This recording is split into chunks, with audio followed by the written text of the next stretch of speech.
Are you preparing for SCA? Maybe you feel that clinical management is the most challenging domain for you.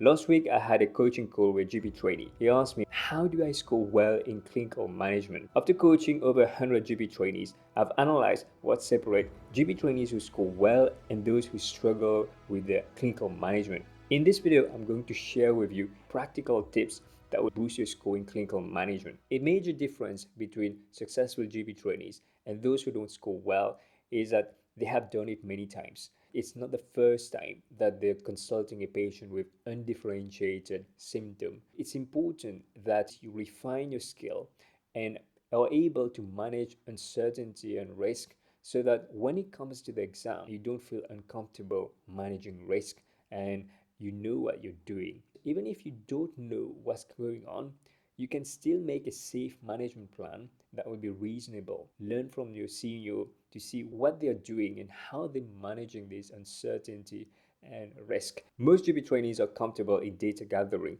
so they dwell in data gathering and squeeze clinical management, not giving themselves enough time to formulate a management plan and the kind of rush to consultation. So first thing first, if you want to score well in clinical management, you need to make sure that your time management is on point. Once you've addressed your time management, then you give yourself enough time for clinical management. The second thing that I've observed is that some people feel like clinical management is something that they're not comfortable with. So they kind of sit on the fence or they try and procrastinate it. If you're feeling you're not sure about clinical management, it's important that you expose yourself to various cases and practice complex, challenging cases and try and manage these cases to the best that you can and learn from these cases. By practicing repetition and seeking feedback, you're going to find that your skills at solving these problems will improve. Perhaps right now you don't feel confident managing risk, managing uncertainty. So this is completely normal.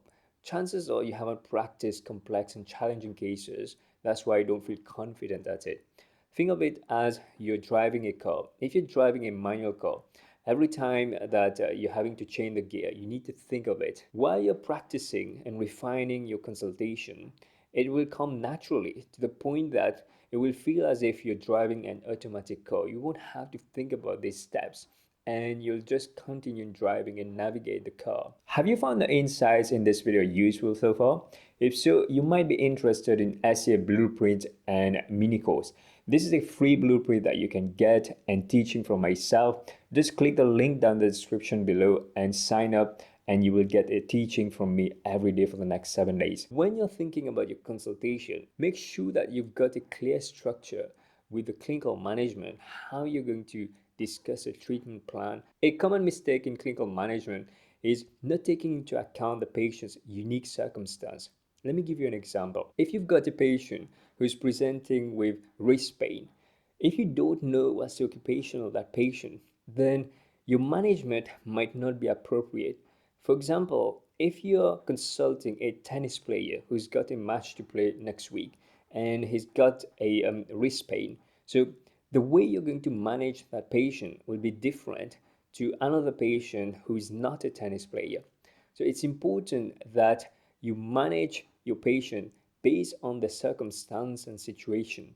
So the management plan needs to be tailored to that patient instead of just being a generic plan, which tend to score very low for clinical management. Let's say you're dealing with an undifferentiated presentation, patient presenting with tiredness, and you're not sure what's going on. You might feel tempted to request a battery of investigations.